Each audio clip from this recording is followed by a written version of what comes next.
Waste no more time arguing what a good man should be. Be one. Marcus Aurelius. This quote from Marcus Aurelius is a powerful reminder that true virtue is not found in endless debates or theoretical discussions about morality, but in living a life of integrity and goodness.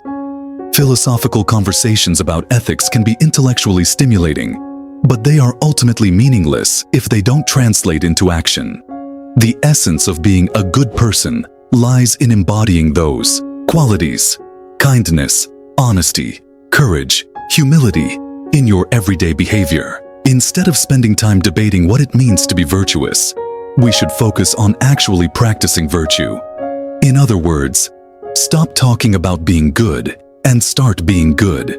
In real life, this teaching challenges us to move beyond mere intentions and take concrete steps toward personal growth. For example, if you want to be more compassionate, don't just think about how nice it would be to help others. Actually go out and volunteer, offer support to a friend in need, or simply practice active listening when someone is speaking to you. If you aspire to be disciplined, start small by creating routines that align with your goals, such as waking up earlier, exercising regularly, or managing your time effectively. Don't wait for the perfect moment or the perfect understanding. Just begin where you are. Actions speak louder than words. Intellectualizing virtue without embodying it is futile. To truly make a difference in your life and the lives of others, focus on living out the values you hold dear. Be the change you wish to see in a small town in England. There lived a young man named Ethan Harper. Ethan was known in his community as someone who loved discussing philosophy and ethics. He would often gather with friends at the local cafe to debate topics like morality, kindness, and what it truly meant to live a virtuous life. His passion for these discussions earned him respect among his peers. But over time, some began to notice that while Ethan talked a lot about being a good person, his actions didn't always align with his words. One day, Ethan's neighbor, an elderly woman named Mrs. Thompson, fell ill and was unable to care for her garden, which had been her pride and joy for decades. The once beautiful flowers began to wilt, and weeds started taking over. People in the neighborhood noticed but assumed someone else would step in to help. Meanwhile, Ethan continued attending his philosophical debates, passionately arguing about the importance of compassion and helping others. One evening, after a particularly lively discussion, Ethan returned home and saw Mrs. Thompson struggling to carry groceries up her front steps. For a moment, he hesitated, thinking, someone else will probably offer to help. But then he remembered the very topic he had been debating earlier that day. What does it mean to be a good person? Wasn't this exactly the kind of situation where action mattered more than words? Instead of walking past, Ethan approached Mrs. Thompson and offered to carry the groceries inside for her. As they chatted, she mentioned how much she missed tending to her garden now that her health was failing. Without hesitation, Ethan promised to take care of it for her. Starting the next morning, Ethan visited Mrs. Thompson's house daily. He weeded the flower beds, watered the plants, and even added new blooms to brighten the space. Over time, the garden flourished again, becoming a source of joy not only for Mrs. Thompson, but also for the entire neighborhood. Word of Ethan's efforts spread quickly, and soon people began to see him differently. Not just as the guy who talked about virtue, but as someone who lived it. Even Mrs. Thompson remarked to him one day, "You know, Ethan, you've shown me what it truly means to be a good person. It's not about talking, it's about doing." This experience transformed Ethan. He realized that all his intellectual discussions about morality were valuable only if they inspired him to act. From then on, he stopped spending so much time debating abstract ideas and focused instead on embodying those principles in his everyday life. Whether it was volunteering at the community center, mentoring younger students, or simply lending an ear to a friend in need, Ethan became a role model for others, not through his words, but through his actions. You have power over your mind, not outside events. Realize this, and you will find strength. Marcus Aurelius. This profound insight from Marcus Aurelius encapsulates one of the core tenets of Stoicism. The idea that while we cannot control External circumstances. We have absolute dominion over our thoughts, emotions, and reactions. Life is unpredictable, and many things, such as the weather, other people's behavior, or random accidents, are entirely outside our control. However, our response to these events is always within our power. By recognizing this distinction, we free ourselves from unnecessary suffering and cultivate inner resilience. True strength lies not in controlling the uncontrollable, but in mastering our internal landscape. This wisdom has countless applications in daily life. For instance, imagine you're stuck in traffic and running late for an important meeting.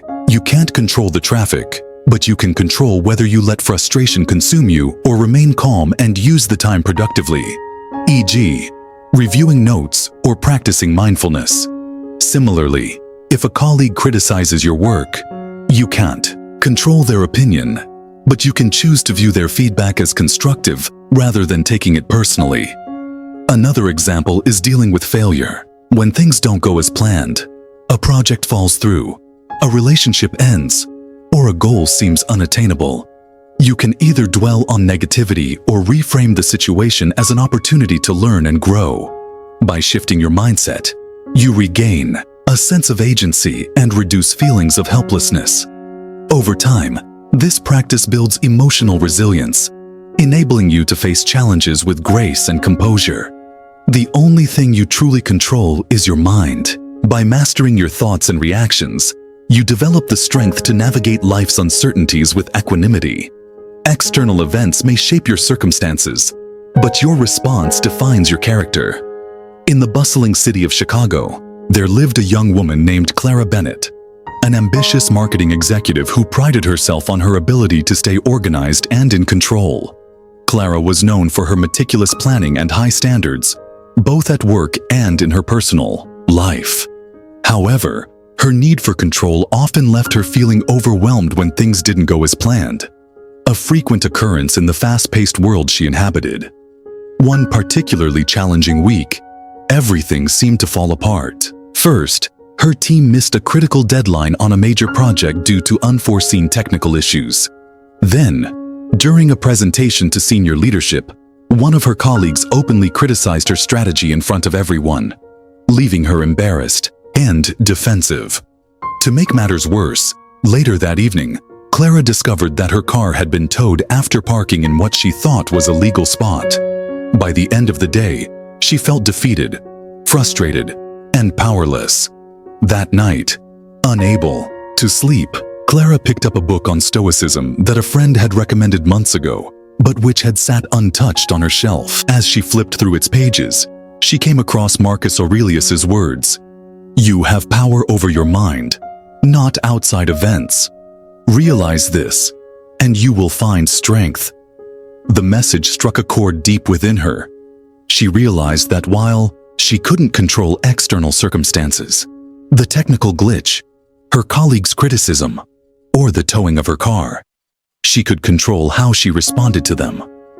The next morning, Clara decided to put this philosophy into practice. At work, instead of dwelling on the missed deadline or reacting defensively to her colleague's critique, she took a step back. She acknowledged the feedback objectively, recognizing that some of it was valid and could help improve future projects. Rather than seeing the criticism as a personal attack, she reframed it as an opportunity to grow professionally. Her calm and constructive response not only diffused tension, but also earned her respect from her peers. Later that afternoon, when dealing with the hassle of retrieving her car from the impound lot, Clara resisted the urge to vent her frustration on the clerk handling her case. Instead, she approached the situation with patience and humor, even joking about how this week just keeps getting better. Her positive attitude not only made the process smoother, but also brightened the clerk's day, leading to a surprisingly pleasant interaction. Over the following weeks, Clara continued to apply this mindset to various challenges. When her train was delayed, instead of stewing in irritation, she used the extra time to meditate or listen to an audiobook. When a client rejected a proposal she had worked tirelessly on, she reminded herself that their decision wasn't a reflection of her worth, but simply part of the unpredictable nature of business. Each time she chose to focus on her response rather than the event itself, she felt a growing sense of empowerment and peace. By mastering her thoughts and reactions, Clara transformed her relationship with adversity. What once felt like insurmountable obstacles became opportunities to demonstrate resilience and grace. Her colleagues noticed the change too. She seemed calmer, more confident, and less reactive under pressure.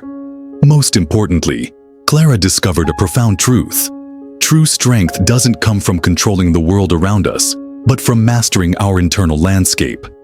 Clara's journey exemplifies the wisdom of Marcus Aurelius's quote, "We cannot control external events, but we always have the power to choose our response."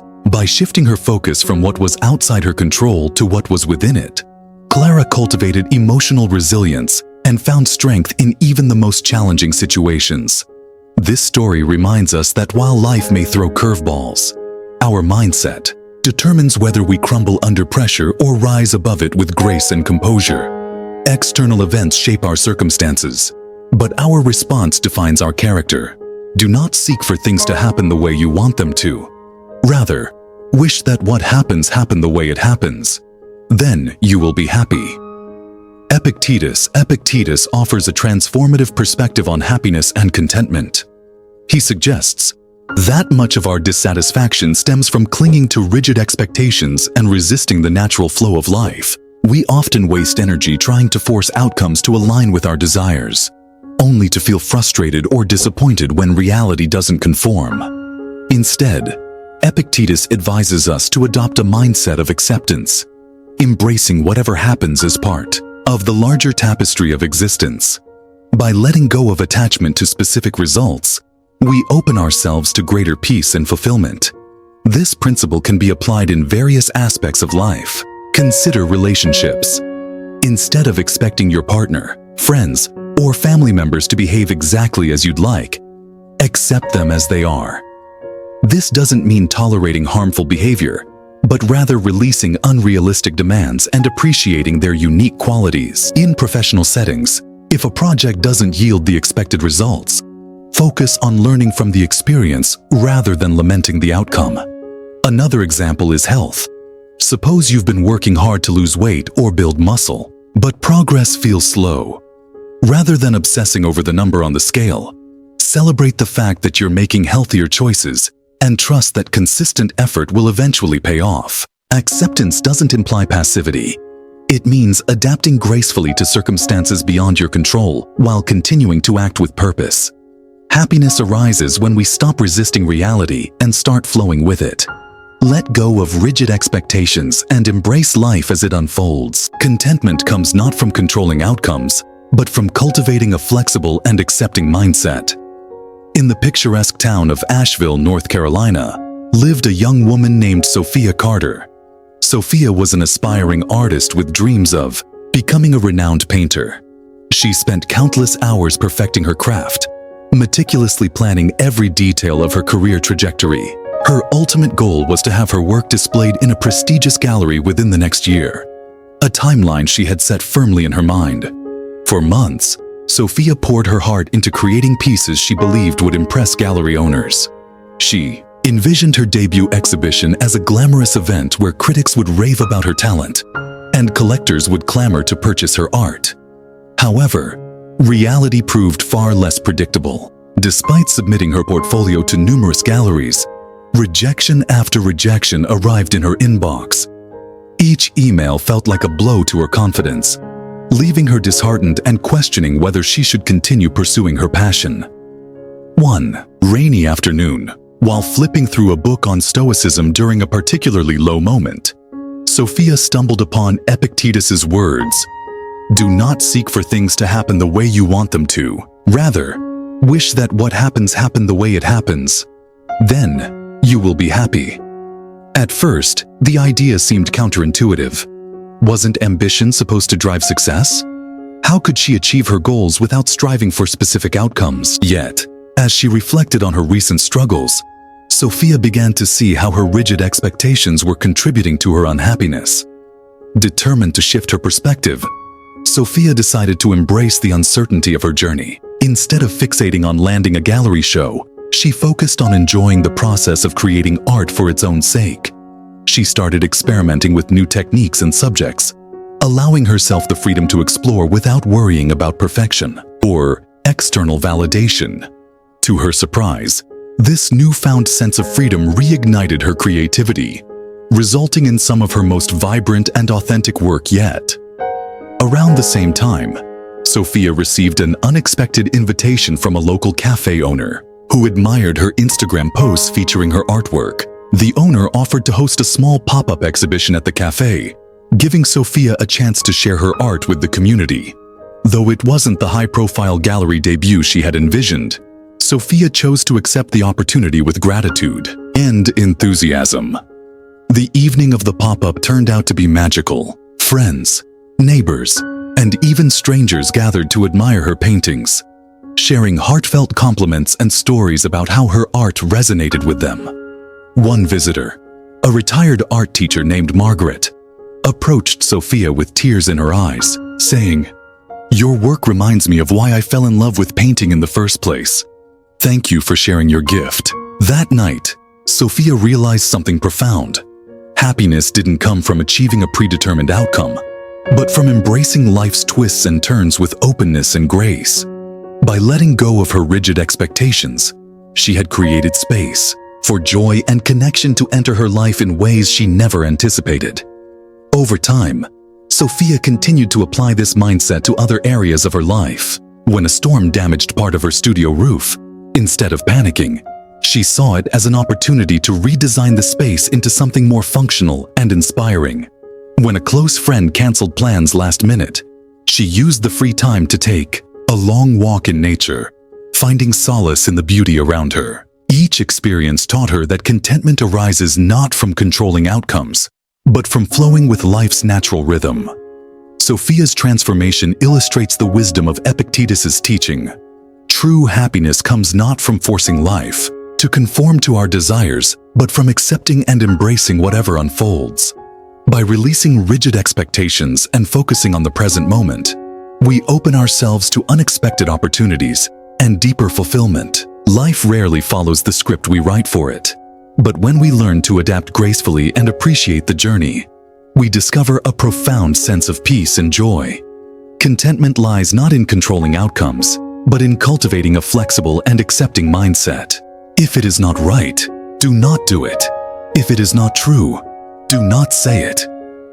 Marcus Aurelius. This concise yet profound statement serves as a moral compass for ethical living. Marcus Aurelius reminds us that our actions and words carry weight. They shape not only our own character, but also the world around us. Integrity requires us to act in accordance with what is right, even when it's inconvenient or difficult, and to speak truthfully, even when it's uncomfortable. Living by these principles ensures that we contribute positively to society and maintain our self-respect. In both personal and professional contexts, this teaching guides decision-making. For example, if you're tempted to cut corners at work to meet a deadline, pause and consider whether doing so compromises your values. Would taking shortcuts harm others or undermine your reputation? If so, resist the temptation and prioritize ethical behavior. Similarly, in communication, avoid exaggerating your achievements, spreading rumors, or making promises you can't keep. Truthfulness fosters trust and strengthens relationships. Consider a scenario where a friend asks for advice, even if the truth might be painful to hear. Offering honest feedback, delivered kindly, is far more valuable than sugarcoating or lying to spare their feelings. Over time, people will come to rely on your authenticity and integrity, which are foundational to meaningful connections. Integrity is non-negotiable. Your actions and words define who you are. By consistently choosing what is right and truthful, you build a life of honor, trust, and respect. In the bustling city of Boston, Massachusetts, there lived a young software engineer named Nathan Cole. Nathan was known in his workplace as a diligent and hardworking employee who often went above and beyond to meet deadlines. However, like many professionals, he occasionally faced ethical dilemmas that tested his integrity. One day, Nathan's team was tasked with delivering a critical update to their company's flagship app. The project had been plagued by technical challenges, and despite their best efforts, they were falling behind schedule. With only days left before the launch date, Nathan discovered a significant bug in the code that could potentially compromise user data. Fixing the issue would require at least 2 additional weeks of work, time they simply didn't have if they wanted to meet the deadline. During a heated team meeting, Nathan's manager, Rachel B., suggested a risky solution. Release the app as planned and address the bug in a future patch. No one will notice the issue right away, she reasoned. And we can always fix it later. If we delay now, it'll make us look bad, and the company could lose millions. The room fell silent as everyone weighed the implications. Some team members nodded hesitantly, while others avoided eye contact altogether. Nathan felt torn. On one hand, he understood the pressure to deliver on time. On the other, he knew releasing a flawed product wasn't just unethical. It was dangerous. He thought back to Marcus Aurelius's words, "If it is not right, do not do it. If it is not true, do not say it." Summoning his courage, Nathan spoke up. "I know we're under immense pressure," he said calmly but firmly. "But releasing this app with the bug isn't just a technical oversight. It's a breach of trust with our users. If something goes wrong, it could harm people and damage our reputation irreparably. We owe it to ourselves and our customers to get this right, even if it means delaying the launch." His honesty was met with mixed reactions. Rachel frowned, clearly frustrated, but several teammates nodded in agreement. One colleague, Emily D., chimed in, saying, "Nathan's right.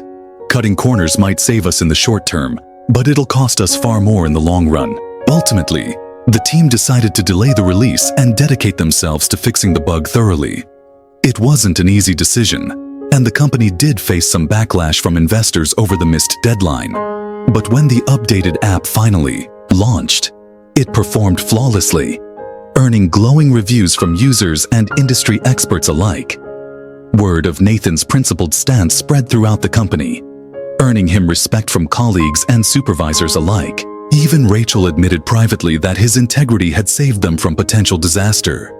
More importantly, Nathan felt a deep sense of pride knowing he had stayed true to his values, even when it was difficult. Later that year, another situation arose that tested Nathan's commitment to truthfulness. A junior developer on his team, Liam Zaum, approached him for feedback on a project Liam had spent weeks perfecting. While the effort was commendable, the execution fell short of expectations. Nathan knew that sugarcoating his critique wouldn't help Liam grow, but delivering honest feedback risked hurting his feelings. Taking a moment to gather his thoughts, Nathan chose his words carefully. "Liam," he began, "first of all, I want to acknowledge how much effort you've put into this. It's clear you care deeply about your work. That said, there are areas where we can improve. Let me walk you through my observations so we can refine it together." To Nathan's relief, Liam responded positively. "Thanks for being honest with me," Liam said gratefully. "I'd rather hear the truth than be misled. This feedback is exactly what I need to get better." Over time, Nathan's reputation for integrity became a cornerstone of his professional identity. His colleagues trusted him because they knew he would always prioritize doing what was right and speaking the truth, no matter the circumstances. And while adhering to such principles wasn't always easy, Nathan found that living with authenticity brought him a profound sense of peace and fulfillment. Nathan's journey exemplifies the timeless wisdom of Marcus Aurelius's quote, "Our actions and words define who we are. By consistently choosing what is right and truthful, even when it's inconvenient or uncomfortable, we build a foundation of trust, respect, and self-respect." Integrity may come at a cost in the short term, but its rewards are immeasurable in the long run.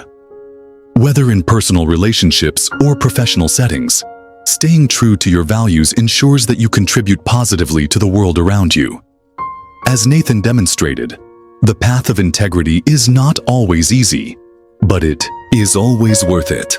How long are you going to wait before you demand the best for yourself? Epictetus poses a challenging question that cuts to the heart of personal responsibility and self-worth. He urges us to stop delaying our pursuit of excellence and to recognize that we deserve the best life has to offer, not because we're entitled, but because we have the capacity to create it. Too often, we fall into patterns of procrastination, self-doubt, or complacency, convincing ourselves that someday we'll start working toward our dreams. But life is fleeting, and waiting only robs us of opportunities for growth and fulfillment. The time to act is now. This principle applies to every area of life. If you've been dreaming of starting a business, writing a book, or learning a new skill, ask yourself, what's holding me back? Is it fear of failure, lack of resources, or simply inertia? Whatever the obstacle, acknowledge it and take one small step forward today. For instance, if you want to improve your fitness, commit to a single workout session, even if it's just a 10-minute walk. Momentum builds quickly once you begin. Similarly, in relationships, don't settle for less than you deserve. If you're in a toxic partnership or surrounded by negative influences, muster the courage to set boundaries or seek healthier connections. Demand the best for yourself, not out of arrogance, but out of recognition of your inherent worth. Time waits for no one. Stop postponing your aspirations and start demanding the best for yourself today. Personal growth begins with the decision to take ownership of your life and pursue excellence relentlessly. In the vibrant city of San Francisco, California, lived a young woman named Grace Mitchell. Grace had always dreamed of becoming a writer. From the time she was a child, she filled notebooks with stories, poems, and ideas that danced in her imagination.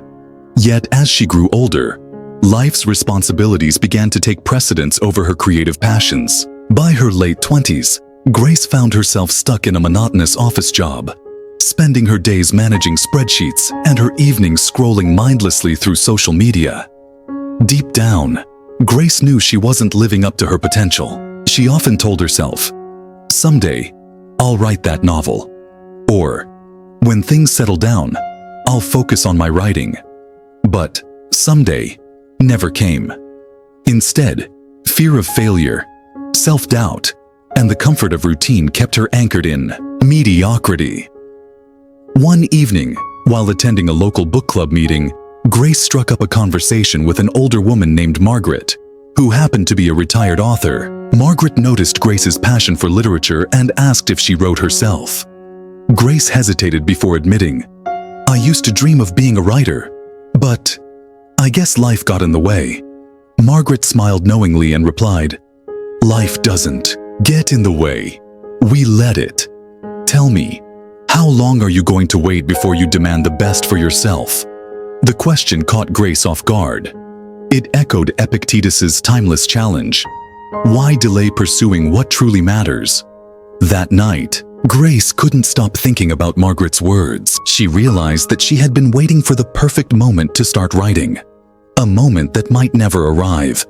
If she wanted to live authentically and fulfill her potential, she needed to take action now.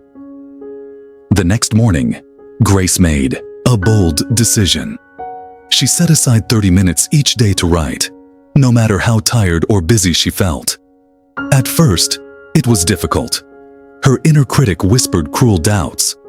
"Who do you think you are? Your writing isn't good enough." But Grace reminded herself that excellence comes from practice, not perfection. Slowly but surely, her confidence began to grow. A few weeks later, Grace joined a local writers group where members shared their work and offered constructive feedback. One member, Daniel D., encouraged her to submit a short story to a literary magazine. Though terrified of rejection, Grace decided to take the leap. To her astonishment, the magazine accepted her piece, praising its originality and emotional depth. This small victory ignited a fire within Grace. She began setting bigger goals for herself, completing a draft of her novel, attending writing workshops, and even exploring freelance opportunities to transition away from her unfulfilling office job. Each step forward required courage, but Grace refused to let fear hold her back any longer. As months turned into years, Grace transformed her life completely. Her debut novel, inspired by her journey of self-discovery, became a bestseller. Readers resonated deeply with its themes of perseverance, authenticity, and the importance of demanding the best for oneself. Grace often reflected on how different her life might have been had she continued postponing her dreams. Looking back, Grace realized that demanding the best for herself didn't mean achieving overnight success or indulging in selfish pursuits. It meant recognizing her inherent worth and refusing to settle for anything less than the life she envisioned. By taking ownership of her choices and relentlessly pursuing growth, she created a future that aligned with her deepest values and aspirations. Grace's transformation illustrates the profound wisdom of Epictetus's question, "How long will you wait before demanding the best for yourself?" Life is fleeting, and delaying our pursuit of excellence only robs us of opportunities for growth and fulfillment. Whether it's starting a passion project, improving your health, or seeking healthier relationships, the time to act is always now. Personal growth begins with the decision to take responsibility for your life and commit to relentless improvement. As Grace demonstrated, demanding the best for yourself isn't about arrogance. It's about honoring your potential and embracing the belief that you deserve a life filled with purpose, joy, and meaning. Time waits for no one. Stop postponing your dreams and start creating the life you were meant to live. Conclusion: these timeless quotes from Stoic philosophers offer invaluable guidance for navigating life's complexities. They teach us to prioritize action over deliberation, master our minds instead of obsessing over external events, embrace reality with acceptance, uphold integrity in all we do, and seize the present moment to strive for greatness. Together, they form a blueprint for living a life of purpose, resilience, and fulfillment. By internalizing these lessons and applying them consistently, we can transform not only our own lives, but also the lives of those around us. Whether facing challenges, pursuing goals, or building relationships, the wisdom of Stoicism provides a steady foundation for navigating the human experience with clarity and grace.